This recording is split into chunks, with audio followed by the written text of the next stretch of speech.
Food is more than just what's on our plate. It's the places where it's grown, it's the people who grow it, and so much more. Join me, Janice Person, your host, on Grounded by the Farm every other week as we talk about the foods we love. It's not every farmer that when I put them on the list of folks I really want to interview this year, do you kind of have to wonder to yourself, are you going to talk to them about berry picking, about your favorite chorizo and bacon, or are you going to talk to them about growing for beer? That's where we are at this conversation with Brandon Whitt. Brandon is a longtime friend, and his farm is just south of Nashville, so close to Cousin's house that we stop by for bacon more often than I should probably. But that farm's been there for a number of years, and as you will hear as we get this conversation started, Brandon is one of those interesting farmers. They all have something unique about them, and Brandon sings and plays in a band on the weekend, so he's the first farmer to really check out the equipment I have and make sure I'm on point with things. Here we go. All right, Brandon, so it's funny, you're the first farmer who's asked me about the mic inputs and the levels. You know, Janice, that's really important when you're a musician. You don't want the guitar to rain over you, and you don't want the vocals to drown out the guitar either. So exactly. You want to make sure your levels are proper. It's funny. You're the first one to ask, do I speak directly into the mic and stuff? So I'm getting to learn each farmer's, different eccentricities and hobbies and all those kind of things as I do this, which is kind of fun for me. So you are a farmer here in the Nashville area. What town is it officially that you're in? Yeah, so you are in the very center of the state of Tennessee, in Murfreesboro, Tennessee. Which is home of Tennessee Tech? No, what is it? Middle Tennessee. Middle Tennessee State University, the Blue Raiders of Middle Tennessee. Exactly. So now I wanted to talk to you. When I started a podcast, I have to tell you, it's all about, food from the farmer side. I had not really thought about talking to beer farmers. I never knew I was going to be a beer farmer. So here, you and I are both kind of in the same boat here on this podcast. So now your farm has a really long, rich history, but tell me about this new part of the beer farming. What are you guys doing? Our motto here on the farm is preserving the past and embracing the future. And I always tell our customers or anybody that comes by, or if you visit our website or anything, you're going to see a lot about how we try to preserve the past and take that with us as we embrace the future, right? Everyone wants to know, you can't know where you're going until you know where you've been, but you don't know where you've been, and you're trying to head off in another direction. So it's really important to have, for us as a farm, as an eighth generation family farm, to understand and have that balance. But, life changes around us. So fast. Right? And here, the county that we live in is in the top 5 of the fastest growing counties in the entire country. In the entire country. And here we are, a little old family farm of 8 generations trying to stay here and trying to still be a relevant part of our community now today.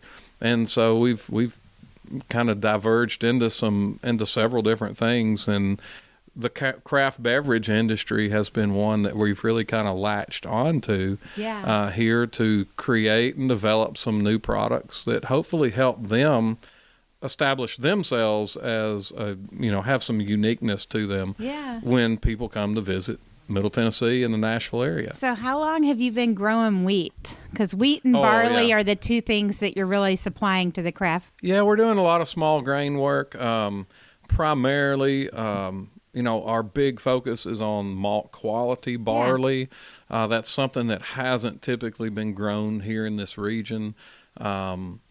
Wheat grows very well here. Yeah. I mean, we've got a long history of very good wheat production here in the Tennessee, Kentucky region. Rye, we're working with ryes. Ryes are a little farther behind as far as meeting our qualities of being able to go into the distilled products, the brewed products, and food production, that kind of thing. But the barley has a lot of hope for it. We're seeing some really good results out of the barley that the end users are able to take Oh, and, yeah. and adapt into their Yeah. recipes and make it work for them. That's awesome. Yeah, and we're going to have a bonus episode to go along with this one because Christian and the guys down at Tennessee Brew Works were so nice to have us. So we'll hear from him a little bit on that side. So he mentioned that he talked to people at the Department of Ag about sourcing more of this locally. And I know one of the things farmers tell me a lot of the time is they want to grow what people want, right? Absolutely. You So- know, why would I want to, when you talk about a crop or a produce or a protein or anything else that we may grow, that takes a lot of time and energy to put into getting a finished product. Right. So if a consumer and end user, a manufacturer, whoever that is, doesn't have a real need for that product, you can't invest all of the time and the energy into it if you ultimately have really nowhere to go with it. Yeah, it's one of those things that's kind of like, why would you make something if nobody else was going to use it or want it, right? So whether that's handmade or manufacturing or whatever.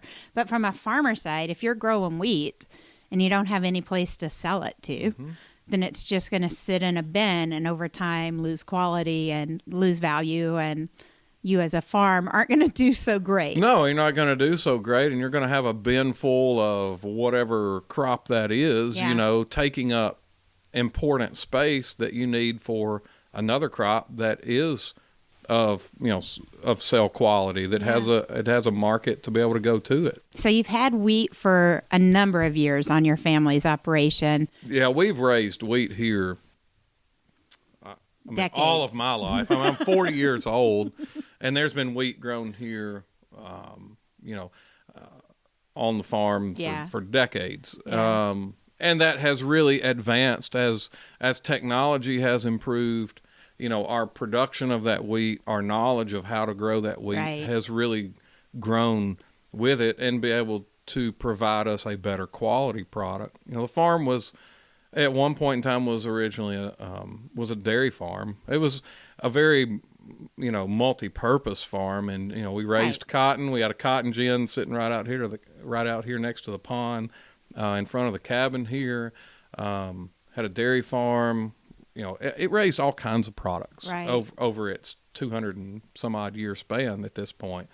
But trying to evolve that into a daily life, you have to, we are very diversified, but those are not going into just the farm production.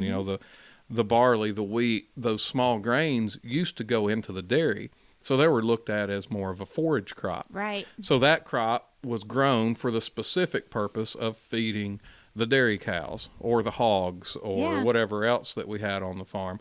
Now, all of those products that we raise leave the farm. Yep. And they go to an end user. Yeah. And so we're not as dependent on those to stay right here within our own nucleus. We're selling all of those outside to the everyday consumer. Yeah. And you do a lot of things consumer direct too, though. So as we're talking about wheat and barley, things like a berry patch may not immediately come to mind, but for lots of people in the Murfreesboro area, they have loved coming out and picking their own berries. Yeah, and absolutely. I think what really drives me is to see a consumer with a smile on their face. Yeah. And for families to come out and to experience the goods and the bads and the realities of farm. You will see a real working farm, and you will see a farmer with stains on his pants, and you will see a piece of broken down equipment maybe up at the farm shop, or it's just real. It's real life. We don't want to mask anything. We have bloops and blunders and mess ups just like anyone else. You try to mitigate those because all of those cost you money, right? Right.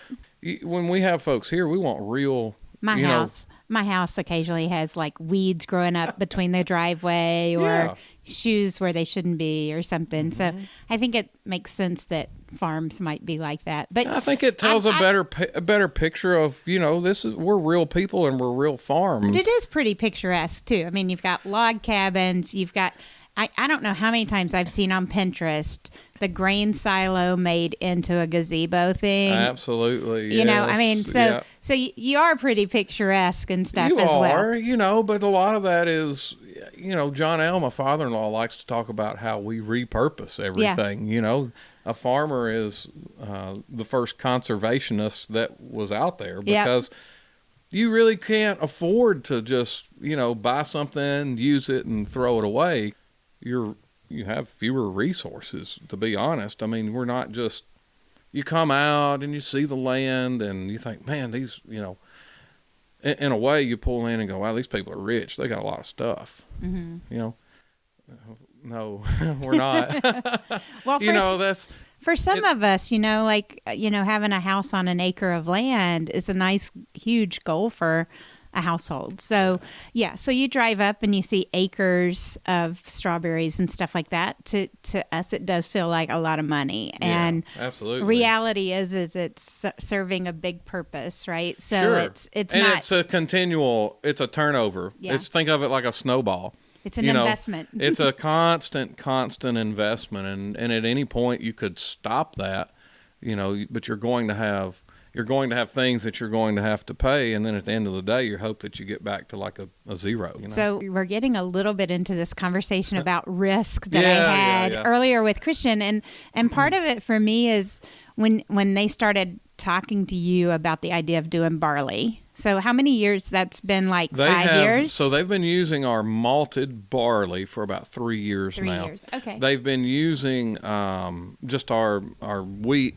They have a specific beer that they go with just wheat production. Is a blonde. It's called the Southern Whit, which is of no relation to me. It's a W-I-T, and I'm W-H-I-T-T. But they started using our wheat. Really, it was just because of their focus on we want to support local agriculture. Mm-hmm. We are touting ourselves as locally grown brewed beer. And I went down, they had me down for a visit to really talk about our pork products going into their kitchen. They have a kitchen. I love that chorizo, I do. Man, that stuff's fantastic.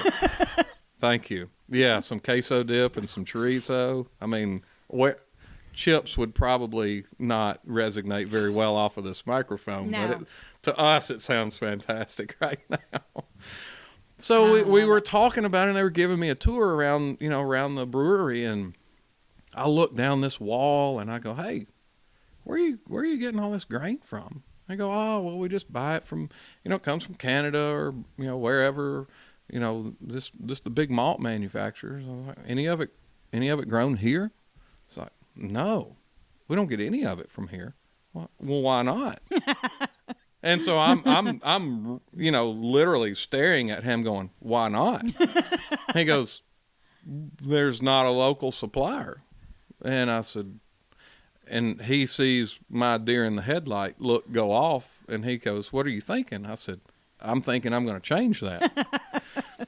So hence started my venture into trying to figure out how to grow malt quality barley, and then turn that into a manufactured product. Yeah.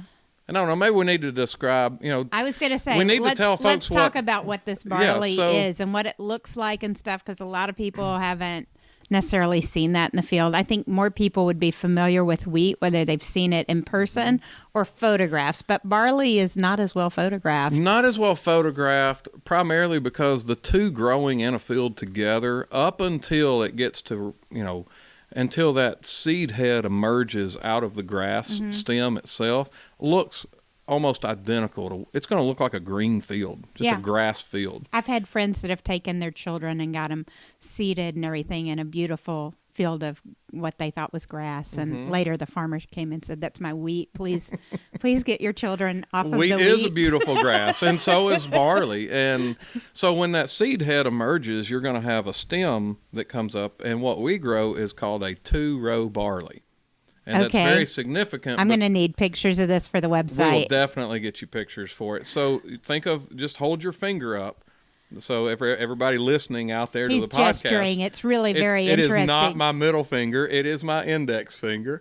And so if you can imagine your finger is the stem, and you're going to have a row of grain up the left-hand side of your finger and a row of grain up the right-hand side of your finger.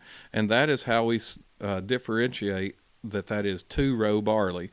You'll have barley on one side, a row of barley seed on one side, a row of barley seed on the other side.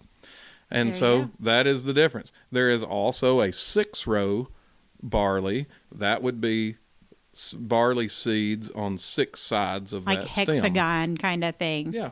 Yeah.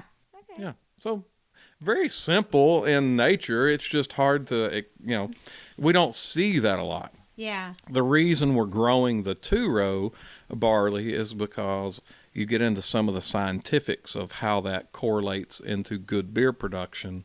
We start talking about the alpha amylase and the sugar production and all of these things that are the very small, minute details, intricacies of how it converts. So when you talk about a malted product, so we will grow that barley, and that barley will be green, and it'll pop out a beautiful seed head, and it has whiskers on it. It looks like a cat. That is for the pollination, to catch the pollen and to germinate and grow that seed on the top of that plant. And so as that grows and germinates and then it dries down and then we harvest the seed, we're left with the collection of seed. When you look at that barley, just straight out of the field, off of the combine, which is, the piece of material or the piece of equipment we use to harvest that seed, we gather that seed, and that, as we look at that seed, then we'll send that off to a food science lab, and they will extract all of the data in that seed. And at that point, that seed, the sugars in that seed are a complex sugar. Okay. Which means that sugar is bonded and it's tied up in that seed. So the process... It's not like you can just remove it really simply. Right. So it would take a lot of enzymes all working together to break that sugar down and to make it extractable out into a malted beverage product. Nice. So what we will do is take the grain that's in its complex sugar form and run through a malting facility. And that simply means, in the very basic terms, we are going to soak that seed in water. We're going to raise the moisture up in that seed to about 45 to 50%. Which is really interesting because to harvest it, did you want it to be dry, right? So then has to be dry. Yeah. Has to be dry. And then you have to make sure your moisture levels are right to harvest, but then we're going to turn around and we're going to let that seed rest for about 2 months because it needs to totally die down and dry out. Then we're going to take that seed and put it into a steep tank. And so basically putting it in a pot of water. Okay. And so we're going to let that sit. That takes about 48 hours or so to raise the moisture content in that seed back to about 50%. Then we will drain the water out. We will lay that seed out and let that seed actually start to grow. Just like if you planted it on your yard and you wanted new growth. You were doing any kind of growth. Yeah. So you're going to put on a little tail out of that seed up so far. Little sprout, yep. Little sprout. And you're looking for a specific size on that sprout. Then you're going to take that seed and basically kiln it. You're going to dry that seed back down. Okay. So basically it would be like taking that seed, scooping it up, putting it in the oven and roasting it. That's going to dry that seed down. And what you have done in that process is converted that complex sugar into a simple sugar, which makes it extractable in the fermentation process of brewing beer or making a whiskey or a bourbon. Any of the We're spirits. in Tennessee, so I'm going to say whiskey. Always. So It's that's a bourbon really- in Kentucky, whiskey in Tennessee. Absolutely. We're going to do whiskey here. So that is in a nutshell, very simple version of taking the seed, transitioning that complex sugar into a simple sugar to make it usable into another product. So can you tell me, so let's go way back before that and think about before you're growing barley. When do you plant it? What do you have to do to get it to grow? Or Sure. So here in Tennessee, we are going to plant what's called a winter crop barley. So that seed is going to be planted sometime in late September up till about the middle of October. Mm-hmm. That seed is planted in rows with a planter. That's typically going to be, here we plant it behind the soybean crop. Yeah. So we have a clean field, and then we go right behind the combine, basically, plant the barley in. That seed has enough time to germinate and to get itself established with a root system so that it can survive the winter hardiness. Yeah. So here in Tennessee, we don't have really cold winters. We do get cold. But it doesn't say sustained cold that hits the depth. We have highs and lows. And so that wheat or barley, any small grain that we plant in the winter, will give it plenty of time to get established, and then it'll basically go dormant for the winter time. Mm-hmm. And so it'll sit there at about 4 or 5 inches tall all winter long. And then in late February, we really start getting ready about Valentine's Day to get the first shot of nitrogen fertilizer on top of that crop to start waking it up. Mm-hmm. We need some nutrients. Now we've got that plant there and established. Now we need some nutrients to really make that stuff jump shoot and get take some off of those for the sunny spring. days with a little bit more warmth than it's been getting, and it's got that food all of a sudden, and it's got like a heck of energy. It shoots up. We've got a ton of energy, and we're ready to go. We just gave it a shot of 5-hour energy, right? And so we've given it the 5-hour energy to get itself re-established and come out of dormancy and get it going. Then we come back in about the last part of March and put on another shot of nitrogen fertilizer to make sure that we have enough fertilizer available for it to put on a seed head.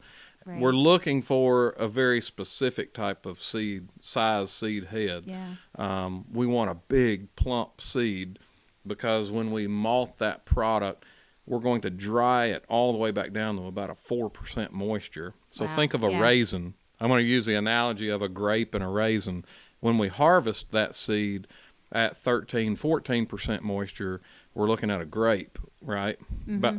And so when we malt it and we dry it down to 4%, we've shrunken that seed. So we need a larger seed to begin with so that we still have a nice plump seed in our finished product. Yeah. Nice.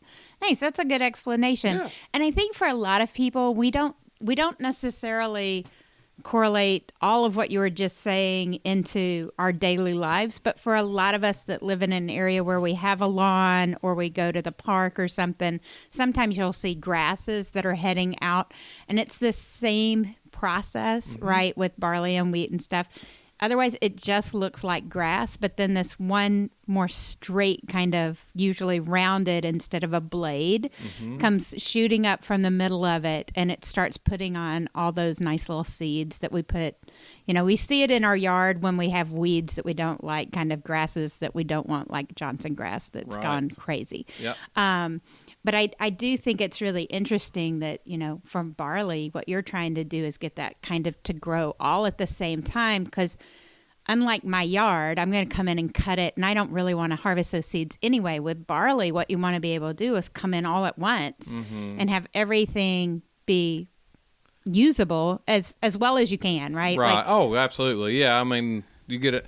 Yeah, we got to live in the real world, right? But sometimes you have like a low-lying area that gets too much water and it's not ready at the same time. And so we'll talk, we want to make sure that we are quality first over quantity. So if it means giving up, and how we measure that is in bushels. We collect bushels per acre. A bushel of barley is 48 pounds. So we want to collect as many quality bushels as we can, not as many quantity bushels. And so sometimes our fields are not all just flat and absolutely perfect here.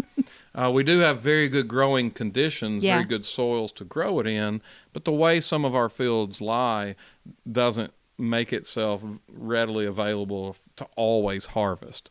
And so we may have, just like this past year, we had about a 2.5 acre low-lying area that flooded out. Well, we actually had the combine around that area.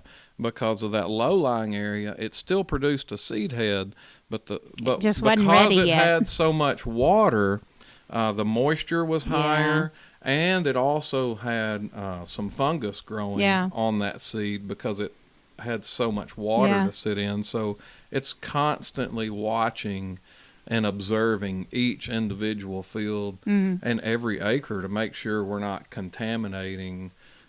We could have a really good crop, say 80%, but we could contaminate it with 20% of bad crop and mix that all together and then ultimately not have as good a quality crop as we could have had. What else is barley used for?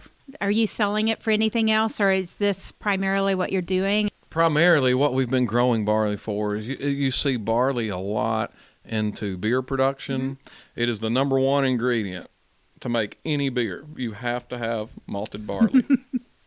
Number two, Tennessee's very well known for its distilled products. Its spirits. We have many wonderful spirits here in Tennessee and a growing list of many wonderful spirits here in Tennessee. Barley is used in distilled products in a different way. Okay. It's only used really for its energy. It doesn't provide really any flavor. It only acts as an enzyme to break down the corn and the rye and the other products that are in a distilled product.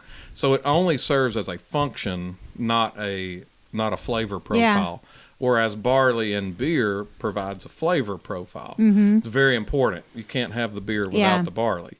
You can make distilled products without barley, but the true and real way to make a distilled product is with the malted barley. If you're doing it traditionally and everything. A very traditional Tennessee style would be to use the malted barley.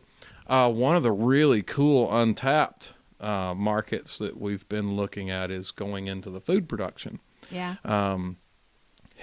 Just here locally, we have, if you've ever eaten a Pillsbury product, it comes from Murfreesboro, Tennessee.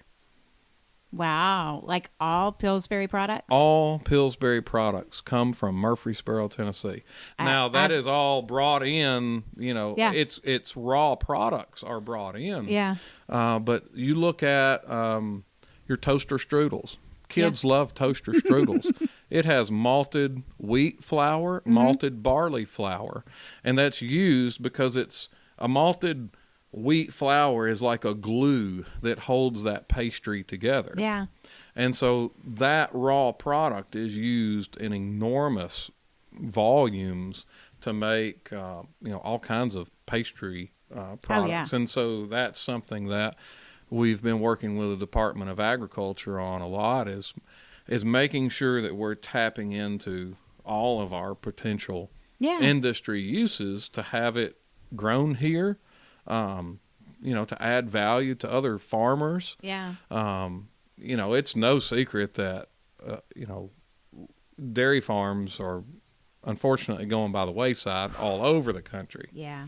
And Tennessee, which was once pretty rich in some dairy farms, we've got a lot of folks that are suffering pretty bad and trying to find what can I transition into? What is it I can do?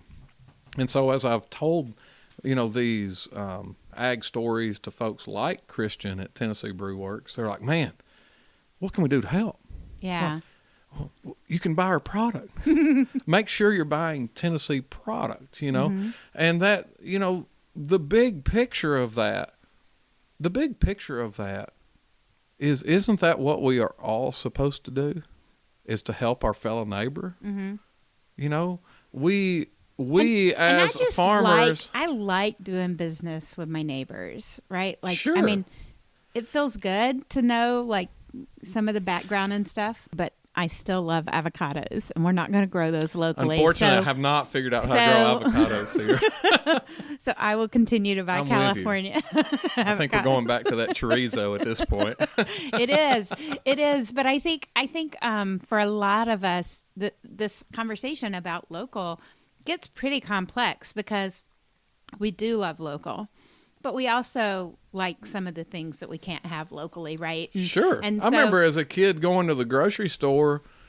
I really don't know the first time I really ever saw avocado in the grocery store. Right. Or kiwi or pomegranate or all those things now that you think about it. You go to the grocery store and the produce section and is the enormous. Produce section is enormous. And when I was a kid, we had a tiny produce section. And in the winter, and sometimes we didn't even have bananas. Apples, and you could get like boxes from Florida citrus. Mm-hmm. Local. About buying. We have a store that we sell our pork products out of. Mm-hmm. I can't supply everyone with pork products, right? So I still support the Tysons of the world and all the other large meat manufacturers because there's just no way I can do that. I think it's a pretty unique spot that you find yourself in when you're talking about selling locally on your farm, selling locally to breweries, and selling to major manufacturers like Pillsbury all in one area. And I think those numerous dynamics happen in so many different parts of the country. And I think it's easy to overlook that when you start thinking about farming, if you're not in it very often or you're not seeing it very often. A lot of people think a farmer is one thing. Sure. I'm just trying to think about some of the dynamics of where things are grown in our country. And you look at popcorn. Yes. You're going to be very hard-pressed to find locally grown popcorn. Our listeners can be all over the country, all over the world, right? And so they will have already heard the episode about popcorn. Oh, good. Well, excellent. So I will, which is locally grown. I will put a plug in to make sure that they go listen to that podcast because popcorn production can only happen in certain different areas, right? And so that can never be a locally grown product in Miami, Florida. For example, there are lots of products that we can grow all over the place, but you're still going to have those products, going back to the avocados and pomegranates and all that, they're only going to be able to grow them in certain areas. And so we have to have a realistic expectation of what can I get sourced locally and what do I know I have to go get from other areas. Right. Well, this has been I don't know what we thought we were going to talk about when we sat down for this podcast, but I think we went into a lot of different topics that I didn't necessarily have on tap for today. So I loved it. It's always been a problem when I get around Brandon.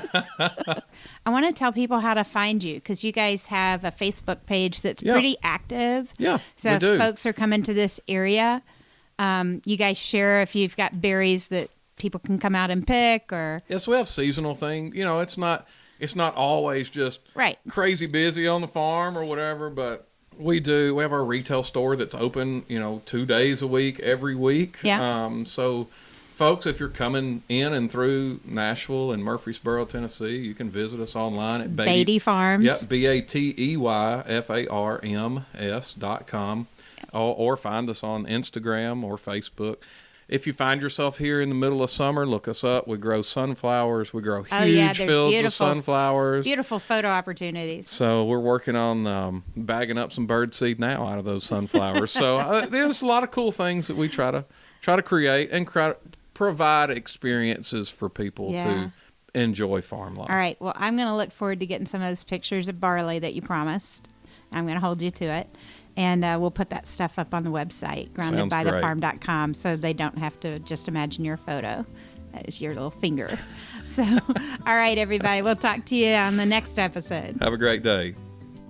So I hope you enjoyed that conversation. If you go to the website, groundedbythefarm.com, you're going to see a video with Brandon actually trying to explain the 2-row barley versus the 6-row. So we'll have all those kind of things. We can't put them all in the show notes, but the show notes will help you get to the website where we do have them. one of the things I really loved is Brandon also reached out to Christian Spears down at Tennessee Brew Works. So this is going to be the first time we've done a bonus episode. So this week we actually have not only this episode with Brandon, but we have a bonus episode with Christian talking about beer and sourcing local products for his brewery. Hope you catch up on that and see the video as well. GroundedByTheFarm.com. Hit subscribe, and wherever you are, if you have a chance to leave a review, I would really appreciate it. But no matter what, if you have a friend who really likes beer, would you mind passing this along? Thanks so much.